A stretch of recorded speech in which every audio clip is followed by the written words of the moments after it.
Bismillahirrahmanirrahim. Assalamualaikum warahmatullahi wabarakatuh. Waalaikumsalam warahmatullahi wabarakatuh. A'udzu billahi minasyaitonir rajim. Bismillahirrahmanirrahim. Alhamdulillahi rabbil alamin. Wassalatu wassalamu ala sayyidina wa maulana Muhammadin wa ala alihi wa ashabihi ajma'in. Subhanaka la ilma lana illa ma 'allamtana innaka antal alimul hakim. Rabbi shrah li sadri wa yassir li amri wahlul 'uqdatam min lisani yafqahu qawli waj'al li waziran min ahli. Amma ba'du. Hadratul ulama wal qurama wa hadratul jamaah musallabul khair yang semoga kita semua diberkahi, diridhoi dan dikaruniai sehat afiat, panjang umur dalam taat ibadah kepada Allah Subhanahu wa taala. Liridhaillah wa li syafaati Rasulillah sallallahu alaihi wasallam wa ila hadratin Nabi Mustafa Muhammad wa ala alihi wa ashabihi wa azwajihi wa dzurriyyatihi wa ahli baitihi al-kiram wa jami' ummatihi minal muslimin wal muslimat wal mu'minina wal mu'minat aynama kanu. Khususan muallif hadzal kitab Syekh al-Imam Abi Zakaria Yahya bin Syaraf an-Nawawi ad-Dimashqi bi barakatil Fatihah. A'udzu billahi minasy syaithanir rajim. Bismillahirrahmanirrahim. Alhamdulillahi rabbil alamin arrahmanir rahim maliki yaumiddin. Iyyaka na'budu wa iyyaka nasta'in. Ihdinas siratal mustaqim. صراط الذين أنعمت عليهم غير المغضوب عليهم ولا الضالين آمين. بسم الله الرحمن الرحيم. باب النفقة على الإيال. Bab yang ke-36 dari kitab Riyadhus Shalihin, yaitu babun nafaqah 'alal iyali, bab yang membahas tentang nafkah terhadap keluarga. Seperti biasa, setiap awal bab Imam Nawawi mencantumkan atau mengutip beberapa ayat. Qala Allah Ta'ala, Allah Subhanahu wa taala berfirman, wa 'alal mauludi lahu rizquhunna wa kiswatuhunna bil ma'ruf. Wa 'alal mauludi lahu, wa 'alal maulud, dan terhadap anak yang dilahirkan, lahu, untuk anak tersebut, rizquhunna, maka tanggungan nafkah anak dan ibunya, makannya, wa kiswatuhunna, dan pakaiannya, itu tanggungan suami, bil ma'ruf, sesuai dengan kepantasannya, umumnya, wajarnya, yang ada di daerah situ atau kemampuan suaminya seperti apa. Kemudian ayat yang selanjutnya dalam surah At-Talaq ayat yang ke-7, liyunfiq dzu sa'atin min sa'ati wa man qadira 'alaihi rizquhu falyunfiq mimma ataahu Allahu la yukallifullahu nafsan illa ma ataaha. Liyunfiq, dan wajib memberi nafkah seorang suami kepada istri dan anaknya, dzu sa'atin, yang mempunyai keluasan rizki, min sa'atihi, maka disesuaikan dengan keluasan rizkinya itu. Kalau memang ia punya banyak, ia memberi nafkahnya disesuaikan. Waman qudira alaihi, waman, dan seseorang qudira alaihi, yang rizkinya terbatas, berarti nggak begitu banyak, pas-pasan, bahkan mungkin kurang, gali lubang tutup lubang. Rizkinya falyunfik, maka hendaknya ia memberi nafkah, mimma atahullah, sepadan atau seukuran dari apa yang dikaruniakan Allah kepadanya. La yukallifullahu nafsan, dan Allah tidak membebani seseorang illa ma ataha, sesuai dengan apa yang diberikan oleh Allah kepadanya. Terkadang kita itu berat kan karena memenuhi keinginan, bukan kebutuhan. Kalau kebutuhan udah dijamin oleh Allah, cuman yang berat itu kan keinginan.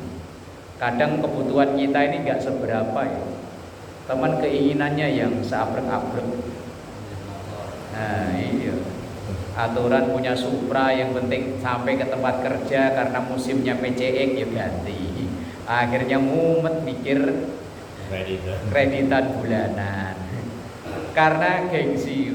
HP yang Nokia jadul masih bisa, karena udah nggak musim yo dipaksain kredit yang iPhone. Oh, mumet. Iya, kadang kita ini kan yang kita uber kan bukan kebutuhan, keinginan. Padahal kalau kebutuhan, la yukallifullahu nafsan illa ma ataha, bahwa Allah itu tidak membebankan, Allah akan mencukupi apa yang dibutuhkan oleh orang tersebut. Dan kemudian ayat yang ketiga yang dikutip oleh Imam Nawawi Ad-Dimashqi, surah Saba ayat 39, wa ma anfaqtum min syai'in fahuwa yukhlifu. Wa ma, dan apapun anfaqtum yang kalian nafkahkan. Ini yang dimaksud nafkahkan untuk anak istri. Karena babnya ini bab memberi nafkah, kewajiban seorang suami memberi nafkah kepada istrinya. Wa ma anfaqtum, dan apa yang kita nafkahkan untuk istri, min syai'in, dari apapun itu namanya, fahuwa, maka Allah yukhlifuh, yang akan menggantinya. Kemudian ini dalam hadis yang pertama di bab ini atau 289 dari keseluruhan bab ini. Wa an Abi Hurairah radhiyallahu anhu, diriwayatkan dari Abu Hurairah radhiyallahu anhu, qala Rasulullah sallallahu alaihi wasallam, bersabdalah Rasulullah sallallahu alaihi wasallam, dinarun, 1 dinar. Karena mata uang di zaman dulu ya dinar ya, kalau sekarang serupiah. Serupiah anfaqtahu, yang engkau infakkan fi sabilillah, di jalan Allah. Di jalan Allah itu ya segala hal yang membantu dalam syiar agama Allah. Kalau di masyarakat kita ya konotasinya untuk masjid, musola. Itu secara spesifik. Secara umum ya apa saja yang membantu memfasilitasi kegiatan yang bermanfaat untuk masyarakat. Misalnya masjidnya bagus, musolanya bagus, tapi jalan ke arah masjid jeblok. Orang kalau mau jalan males, ya akhirnya masjidnya ya kosong juga. Maka membangun jalan yang untuk akses ke masjid ya sama dengan sabilillah. Jalannya bagus tapi lampunya nggak ada, gelap. Ya udah ya, kemudian ia misalnya menggerakkan masyarakat atau dia sendiri karena ada rezeki memasang lampu sepanjang jalan ke arah masjid, ke musola, maka yaitu sabilillah. Kalau kayak di perkotaan begini sih enak ya, lurus aja satu gangan. Nah, kalau di kampung-kampung kan kadang lewati kebun-kebun bambu, kadang lewati pinggir empang. Lah kalau nggak ada lampu, nah masjidnya kalau subuh ya arhamar rahimin sampai serak-serak kok kalau tarhim. Kalau tarhim gimana sih? Assalatu wassalamu alaika. Oh itu ya. Sampai adzan subuh selawatan, imam enggak datang-datang. Gelap. Lah maka sabilillah itu tidak melulu masjidnya, musolanya ya enggak, ya segala fasilitas yang mendukung ke arah masjid itu. Ya mungkin jalannya, mungkin lampunya atau yang lain-lainnya. Nah, itu sabilillah. Kemudian wa dinarun anfaqtahu fi raqabatin, uang yang dipakai untuk memerdekakan budak. Kalau sekarang sudah nggak ada, perbudakan sudah dihapus karena perbudakan itu memang tidak berperi kemanusiaan. Manusia tapi diperlakukan tidak kayak manusia.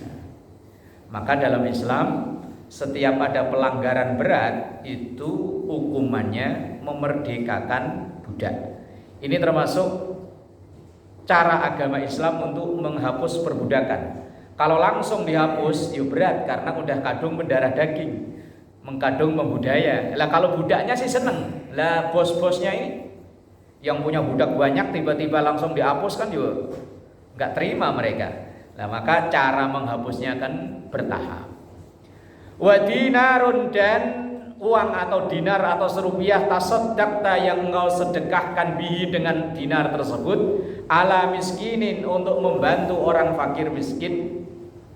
Wa dinarun anfaqtahu ala ahlika, dan uang atau dinar atau duit harta yang kita nafkahkan untuk keluarga kita, ya untuk nyukupi kebutuhan anak, untuk kebutuhan istri, untuk sekolah, untuk bayar listrik, bayar macam-macam.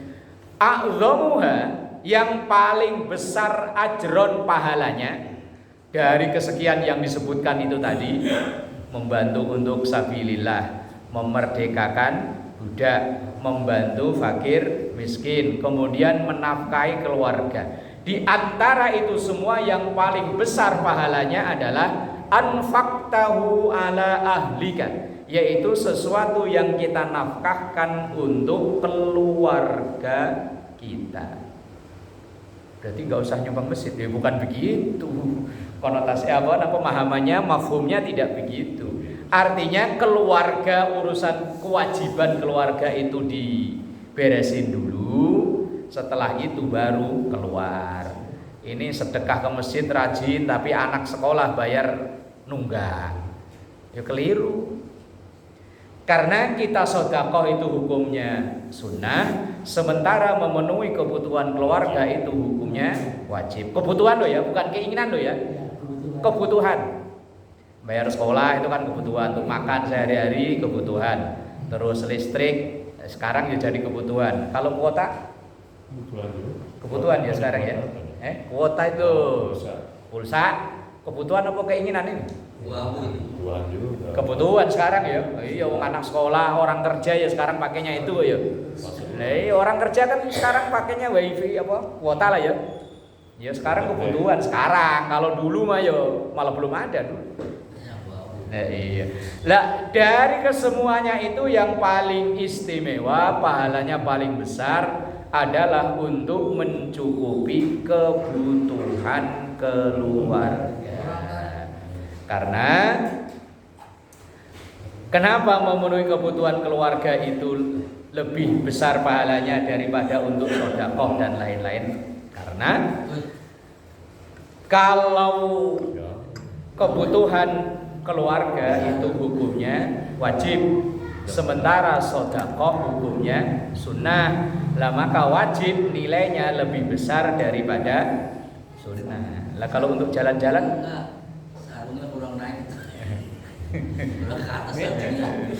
lah ya, kalau untuk jalan-jalan kebutuhan kok keinginan. Orang refreshing kebutuhan ya, salah. Yang ukur kebutuhan kan kita sendiri, ini butuh apa enggak, daripada di rumah stres dulu ya. Kebutuhan. Macu ya butuh refreshing. Rasulullah aja pernah diajak refreshing ya. Ketika kasus Isra Mi'raj itu kan refreshingnya Rasulullah. Ketika tertimpa masalah yang besar, pamannya meninggal, istrinya meninggal, ya ajak jalan-jalan sama malaikat Jibril. Jalan-jalannya nggak tanggung-tanggung, langsung survei surga neraka. Ya nggak tanggung-tanggung berjalan. Ini kan refreshing ya. Lah ya perlu juga. Lah maka kita memenuhi kebutuhan keluarga itu nilainya jauh lebih mulia, jauh lebih besar daripada yang disedekahkan untuk sabilillah, untuk memerdekakan budak atau fakir miskin. Ini saking pentingnya, saking wajibnya nafkah untuk keluarga. Lah kalau yang belum punya istri gimana? Yo ibunya, kalau masih punya ibu. Pokoknya orang yang menjadi tanggung jawabnya entah mungkin ibunya, entah mungkin adik-adiknya.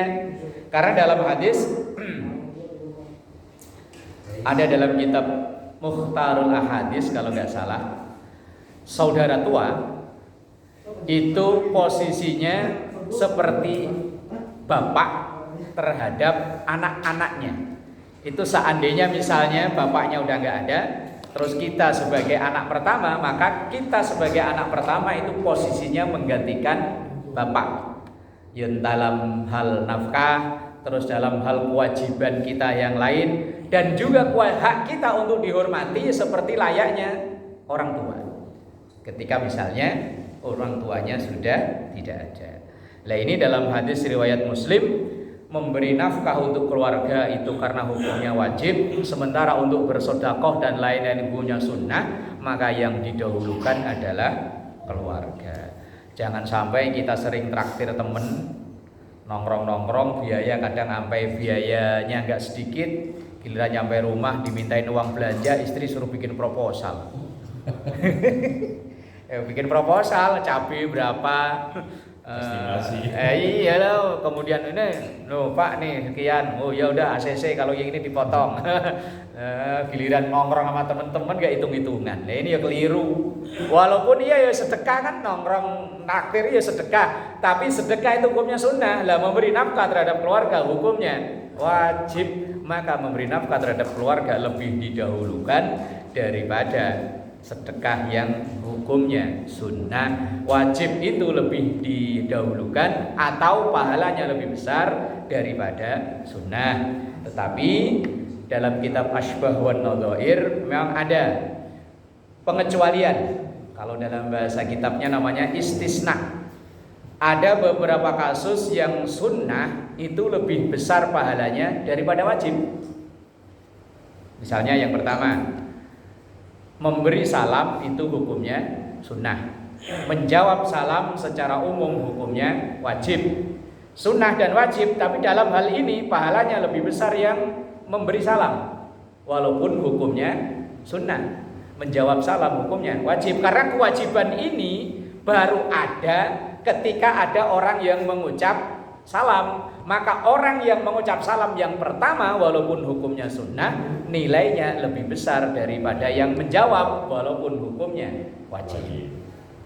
Contoh kasus 2, yang sunnah pahalanya lebih besar daripada wajib. Kita mengingatkan orang yang punya utang ke kita, itu hukumnya wajib. Mas, gimana tuh yang dulu pinjem 2 juta? Wajib loh Pak, tapi wajibnya mentang-mentang jangan wajib langsung tiap hari, tiap bangun subuh WA yang kemarin kirim lagi ya enggak. Ya paling pokoknya yang intinya mengingatkan lah, menagih hukumnya wajib. Sementara mengikhlaskan hukumnya sunnah. Tapi dalam hal ini antara menagih dan mengikhlaskan pahalanya lebih besar. Mengikhlaskan karena mengikhlaskan jauh lebih berat daripada nagih. Ya kalau utang 50 cepek gede-gedenya 300 masih bisa lah ya. Lah kalau udah juta-jutaan, apalagi itu dulu duit perjuangannya berat, dapetinnya perjuangannya berat, tiba-tiba dipinjem, terus gak ada kabar, gak ada apa, tiba-tiba kok mau ngiklasin, ayo abot. Lah tapi dalam hal ini pahalanya lebih besar daripada yang wajib itu tadi. Lah tapi dalam hal ini, yang dalam nafkah ini, tentu yang wajib nilainya lebih besar daripada yang sunnah. Bismillahirrahmanirrahim. Wa an Abi Abdillah, diriwayatkan dari Abu Abdullah wa yuqalu lahu, dan dikatakan bahwa namanya Abu Abdurrahman Sauban bin Bujdud. Namanya susah amat. Maula Rasulullah sallallahu alaihi wasallam. Abi Abdillah ini orang yang dimerdekakan oleh Rasulullah. Berarti dulunya budak. Kemudian kalau dulu ya memerdekakan itu sistemnya dibeli dari pemilik pertama, kemudian oleh pemilik selanjutnya dimerdekakan, tidak dijadikan budak tapi distatuskan merdeka.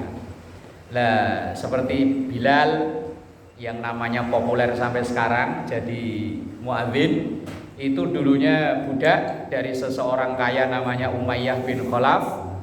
Saat itu disiksa gak karuan, kemudian dibeli sama Abu Bakar, kemudian dimerdekakan. Namanya maula. Maula itu dimerdeka atau orang yang dimerdekakan. Lah yang meriwayatkan hadis ini adalah Abu Abdullah, seorang budak yang dimerdekakan oleh Rasulullah sallallahu alaihi wasallam. Ia mendengar Rasulullah sallallahu alaihi wasallam bersabda, "Afdalu dinarin," sebaik-baiknya duit, "yunfikuhur rajulu," yang dinafkahkan atau yang diinfakkan oleh seseorang, yaitu dinarun yunfikuhu ala iyalihi, duit yang dinafkahkan untuk keluarganya, orang yang menjadi wajib tanggungannya. Ya kalau yang suami ya istri dan anak, kalau yang belum itu ya ibunya atau siapa saja yang menjadi tanggungannya. Wa dinarun yunfiku ala dabbatihi fi sabilillah. Kemudian dinar atau duit yang dipakai untuk kendaraan dalam perjuangan, berarti fasilitas. Ya kayak masjid, musola, jalan, ini kan fasilitas. Itu urutan kedua. Kemudian wa dinarun yunfikuhu ala ashabihi fi sabilillah. Kemudian harta yang diinfakkan untuk orang yang berjuang di jalan Allah. Kalau ngikuti urutannya, fasilitasnya dulu, baru orangnya. Ini kalau ngikuti teks hadis ini. Ya SOP-nya misalnya masjidnya dibangun dulu, begitu masjidnya udah jadi, kok dana masih ada, yo yang memakmurkan masjid itu ya perlu dapat bagian. Yo marbotnya, yo imamnya. Dan kalau di Jakarta mah imam udah ada jatah. Alhamdulillah ya. Kalau di Bekasi yo belas. Alhamdulillah Jakarta udah ada. Kalau marbot muadzin ada ya? Ada. Ya masjidnya udah jadi, musolanya udah jadi, ganti yang dipikirkan yo yang memakmurkan masjidnya, musolanya. Dan ya memang ada hak di situ. Walaupun mungkin dia orang mampu. Walaupun mungkin dia orang mampu tapi dia aktif di situ, ia berhak. Masalah dia mau nerima apa enggak itu urusan dia. Beda lain, beda urusan dengan zakat. Kalau zakat memang udah ada ketentuannya. Tapi kalau yang di luar zakat, asal orang itu memang memenuhi kriteria sebagai ashabi fi sabilillah, orang-orang yang memang berkecimpung untuk mensiarkan agama Allah, walaupun dia punya usaha, punya kontrakan se-RT umpamanya, kontrakannya sabrek-abrek, tapi kalau memang dia ada di situ kriterianya masuk, ya dapat jatahnya. Kalau ngikuti teks ini atau SOP-nya, yang pertama kali seandainya kita mau berinfak, yang pertama kali adalah urusan keluarga dulu. Keluarga udah beres, kemudian fasilitas untuk yang tadi entah masjid, entah jalannya, entah lampunya atau apa. Setelah itu beres baru orangnya. Orang-orang yang berkecimpung di sabilillah. Ini dalam hadis riwayat Muslim. Hadis nomor 290 dalam bab nafkah terhadap keluarga. Nah itu yang diprioritaskan, keluarga, fasilitas, kemudian baru orangnya. Bismillahirrahmanirrahim. Wa an Ummi Salamah radhiyallahu anha, dari Ummi Salamah semoga Allah meridhoinya, qalat, ia berkata, ini seorang sahabat perempuan matur itu menghadap. Qultu ya Rasulullah, ia ini ngadep curhat pada Rasulullah sallallahu alaihi wasallam. Halli ajrun, apakah ada pahala untukku? Fi bani Abi Salamah an unfiqa alaihim, kalau saya membantu memberi nafkah kepada anak-anak suami saya. Ini berarti seorang istri yang punya penghasilan. Lah kemudian dipakai untuk membantu kewajiban yang seharusnya ditanggung suami. Walastu bitarikatihim hakadha innama hum bani. Saya enggak tega kalau ngelihat mereka yang mungkin anaknya suaminya kerepotan dalam memenuhi nafkah. Ini mungkin seorang istri yang lihat suaminya kondisinya lagi kurang bagus, kemudian ia ikut bekerja, entah dagang atau mungkin kerja. Lah kalau kayak itu kemudian hasil duitnya itu untuk mencukupi nafkah kebutuhan keluarga, apakah itu ada pahalanya? Faqala, maka Rasulullah menjawab, na'am, ya. Laki ajru ma anfaqti alaihim, untukmu wahai Ummi Salamah, itu adalah pahala dari apa yang engkau nafkahkan untuk mereka. Mereka itu adalah ya anak-anakmu, anak-anak dari suamimu itu, dan untuk membantu suamimu misalnya. Lah ini kalau di budaya Arab itu kan memang perempuan gak ada yang bekerja. Lah kalau di kita di Indonesia ini kan kadang ya sama-sama ya, sama-sama suami istri bekerja. Lah istri ketika ia punya penghasilan, kemudian untuk mencukupi kebutuhan suami, itu sedekah terbesar seorang istri kepada keluarganya. Dan kalau seandainya Pak, kalau seandainya ini seandainya, tapi kalau di budaya kita kayaknya enggak ya. Umpama istri itu punya penghasilan sendiri dan ternyata lebih besar dari penghasilan suaminya. Lah kemudian istrinya terhitung orang yang pelit. Setiap yang keluar dicatat. Lah iya umpama untuk sarapan nasi uduk, beliin suaminya, beliin anaknya catat semua. Lah kemudian itu dijadikan sebagai utang. Maka suami wajib bayar, statusnya layak utang piutang. Gawat ini, gasyat ini. Iya. Lah kalau kemarin kan bahas tentang haknya suami, sehingga kalau seandainya diperbolehkan sujud, istri itu diperintahkan sujud pada suami kalau seandainya boleh. Nah sekarang ganti. Iya, kita harus ini apa namanya objektif ya, fair.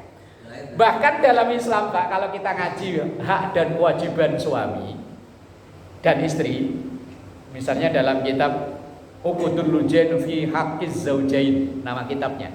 Itu kewajiban istri itu cuma 3 loh Pak.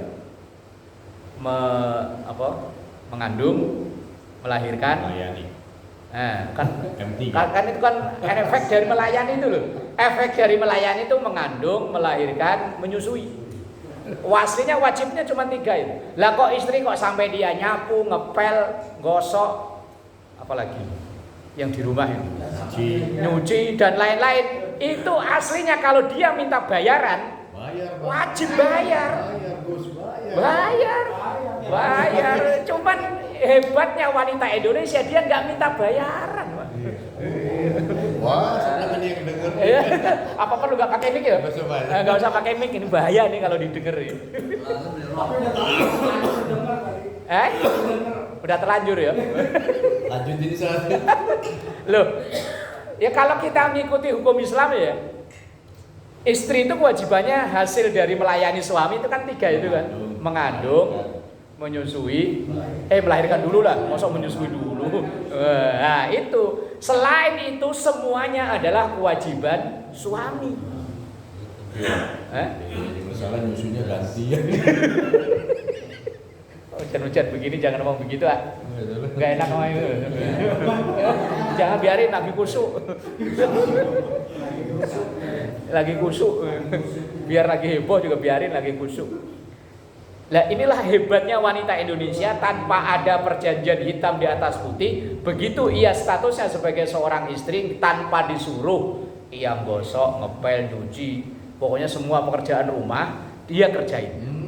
Ayo ngomel ya. Habis kita lagi. Aduh. Aslinya begitu Pak. Bahkan seandainya ini seorang suami memberi yang ketika akad nikah itu, mas kawin, mahar, itu mutlak punya istri. Seandainya kok suaminya, dek pinjam dulu dong buat modal, statusnya ngutang itu. Nah, iya bener ini Pak, sesuai dengan yang saya tahu dari hukum. Oh gitu ya, gini aja ya.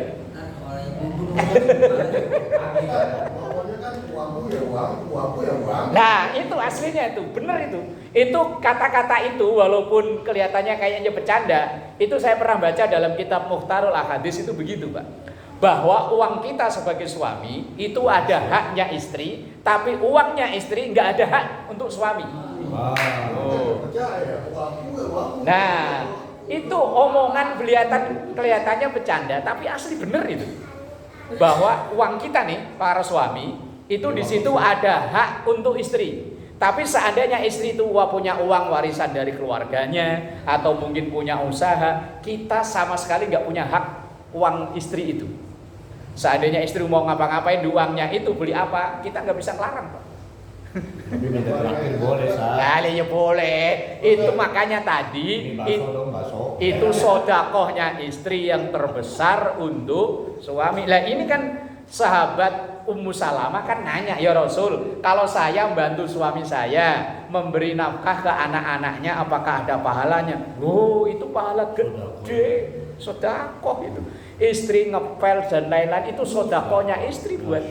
Masya Allah, untung ngajinya kita laki-laki semua ya. Kalau ada istri ini takutnya dia topak, dengerin tuh. Langsung besoknya mogok nggak mau nyuci, repot. Wah, wah bahaya. Nah, yang wajib balik kan cuma modalnya. Yang omongan tadi itu loh, omongan sampai yang kayaknya bercanda. Gak mau kawin. Udah nyalak dia, Pak. Yang kayaknya bercanda tapi asli itu. Belum lama saya ngaji kitab itu ketemu bahasa itu, bahwa harta suami itu ada hak untuk istri, tapi dalam harta istri tidak ada hak untuk suami. Berarti kalau dibahasakan bahasa kita, hartamu ya hartaku, hartaku hartaku sendiri. Nah, bener itu. Itu ucapan istri bener itu. Bukan anekdot ya. Bukan, memang asli itu. Itu apa ya namanya? Penyesuaian bahasa dari hadis yang kemudian jadi itu. Ya, emang gimana lagi ya, wis memang begitu aturannya. Urusannya panjang. Aduh. Waduh, gawat ini. Selama ini yang saya kasih ke suami buat beli bensin, beli rokok, catet nih. Itu bulannya banyak amat. Itu seandainya, Pak, seandainya istri orang Indonesia itu baik, Pak. Baik, pokoknya wanita Indonesia itu baik. Coba kalau kita cerita denger yang pada tinggal di Arab di mana itu, istri nggak mau ngapa-ngapain, pokoknya cuman masak, apa? Samur, apa? Wis pokoknya mengandung, melahirkan, menyusui. Habis itu dia mah pokoknya leha-leha, main TikTok kan kayak apa kayak. Kemarin kita kayaknya enak ya, haknya suami. Sekarang ganti kewajibannya suami masalahnya. Babnya urutnya begitu. Apa dilompatin aja ya? Enggak, lanjut. Ini kayaknya neken kita laki-laki ini. Lah ini kan sahabat namanya Ummu Salamah itu bertanya pada Rasulullah bahwa nafkah harta milik pribadi dari Ummu Salamah, kan perempuan itu istri, yang diberikan kepada suaminya Abu Salamah kan suaminya, dan anak-anaknya apakah ada pahalanya? Rasulullah menjawab, "Na'am. Laki ajruma anfaqti alaihim." Yo, bahwa yang kamu nafkahkan untuk suamimu, untuk istrimu itu pahala besar. Sedekah seorang istri yang besar itu. Alhamdulillah. Ini kita bersyukur dilahirkan di Indonesia dengan budaya yang tanpa ada perjanjian apapun saat nikah, terima aja ya. Istri langsung terima aja, tiba-tiba terus pagi-pagi kita dibikinin kopi, ya kan, terus cuciin bajunya, digosokin, itu tanpa, padahal kan waktu nikah kan nggak ada hitam di atas putih kan, bahwa tugas saya ini, tugas ini, enggak kan, tiba-tiba dengan sendirinya, oh ini apa namanya ya, budaya yang mengalir natural begitu luar biasa, dan itu sedekah istri. Makanya ya kalau seorang suami kok tega-teganya hanya kesalahan sedikit ditabok, wah itu dosa besar ya. Dosa besar ya.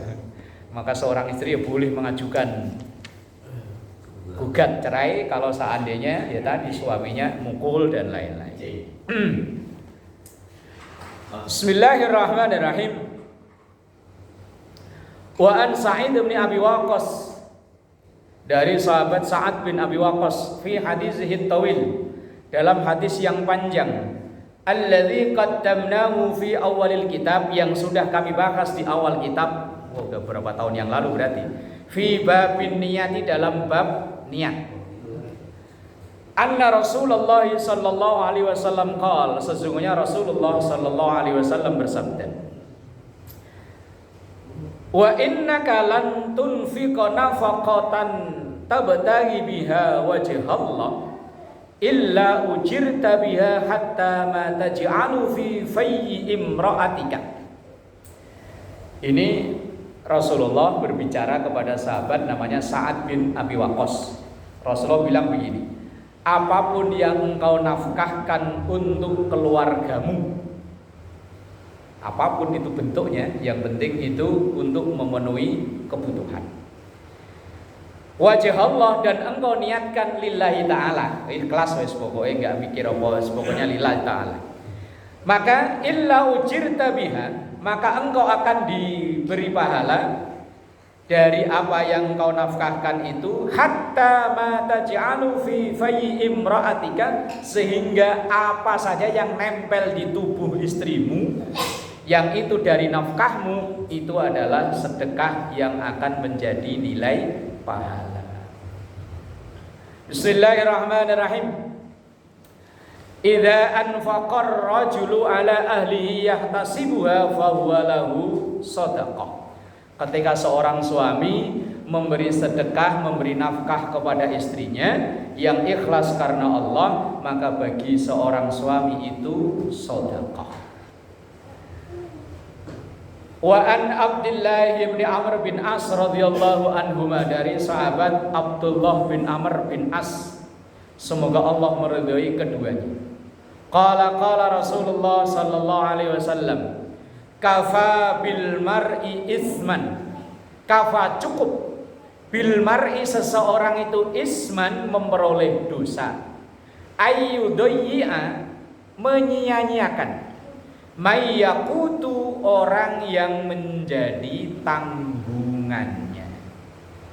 Dosa besar bagi seorang suami yang tidak mencukupi kebutuhan, lagi-lagi kebutuhan ya, bukan keinginan. Kebutuhan wajib orang-orang yang menjadi tanggungannya. Dulu ada orang yang mempertanyakan saudara-saudara kita yang jamaah tabligh gitu, yang 10 hari meninggalkan rumah, tinggal di musola, di masjid. Lah, kan ada yang mempertanyakan nafkah untuk keluarganya bagaimana? Bahkan ada yang sampai 40 hari. Lah, kalau 40 harinya pergi merantau, ya memang untuk nyari nafkah. Lah, ini kan tidak. Ada yang sampai ke luar negeri. Ya termasuk saya dulu mempertanyakan itu. Cuman saya karena penasaran ya tanya langsung ke mereka. Daripada saya suudon, lebih baik saya tanya langsung ke mereka yang menjalani itu, jamaah tabligh yang biasanya kan tinggal di musola seminggu, di masjid, ntar pindah lagi. Nah, ternyata begitu hitung-hitungannya. Ini dari mereka yang saya tanya, ya tetap ada oknum nakal, ya ada. Mereka malah seakan-akan kalau pergi itu keluar itu bebas. Wah, bebas saya 40 hari nggak dimaki-maki bumi. Nah, tetapi kalau aturan resmi dari mereka itu misalnya ia akan meninggalkan rumah 10 hari. Kalau sehari misalnya nafkahnya 100.000, ya kalau 10 hari berarti 1 juta.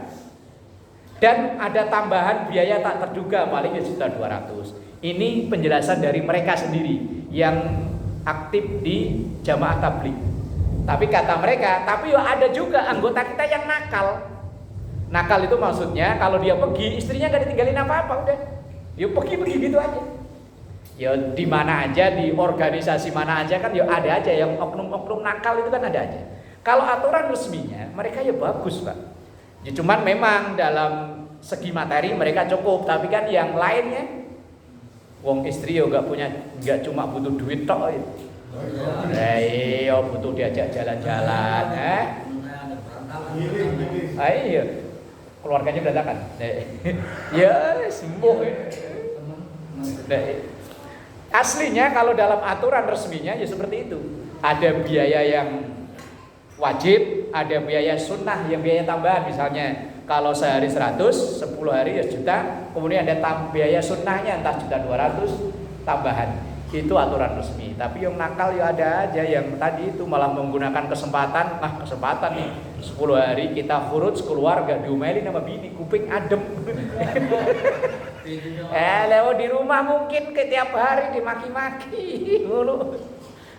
Aduh ya Allah. Lah tapi dalam hadis ini wa kafa bil mar'i isman ayyah bisa ammay yamliku qutahu, termasuk dosa orang yang kalau tadi memang menyia-nyiakan, kalau yang hadis yang kedua ayyah bisa, ia menahan itu berarti pelit. Ammayam likukutahu, ia menahan tidak memberikan nafkah kepada istrinya padahal dia punya. Misalnya untuk kebutuhan anak sehari-hari itu 100, ia ngasihnya 50. Akhirnya bininya yang pusing. Nah, ini termasuk dosa, wong butuhnya 100 kok. Lah kecuali memang tidak ada, wong enggak ada ya mau apa lagi. Wallahu a'lam bishawab. Al-Fatihah. A'udzu billahi minasyaitonir rajim.